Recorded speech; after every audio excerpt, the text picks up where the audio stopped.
رسول اللہ صلی اللہ علیہ وآلہ وسلم کی پیاری پیاری حدیث مبارکہ۔ Make sure you like and subscribe to my channel for more hadiths.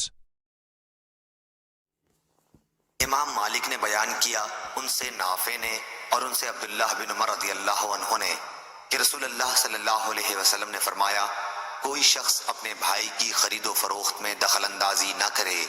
صحیح بخاری حدیث نمبر 2139۔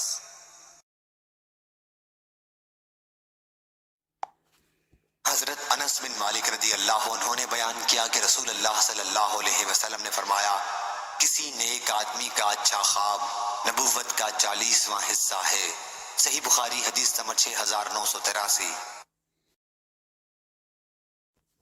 سفیان بن عینہ نے بیان کیا، کہا کہ میں نے عامش سے پوچھا تو انہوں نے زید بن وہب سے بیان کیا کہ میں نے حذیفہ بن یمان رضی اللہ عنہ سے سنا، انہوں نے بیان کیا کہ نبی کریم صلی اللہ علیہ وسلم نے فرمایا کہ امانت داری آسمان سے بعض لوگوں کے دلوں کی جڑوں میں اتری، یعنی ان کی فطرت میں داخل ہے، اور قرآن مجید نازل ہوا تو انہوں نے قرآن مجید کا مطلب سمجھا اور سنت کا علم حاصل کیا، تو قرآن و حدیث دونوں سے اس ایمانداری کو جو فطرتی تھی پوری قوت مل گئی۔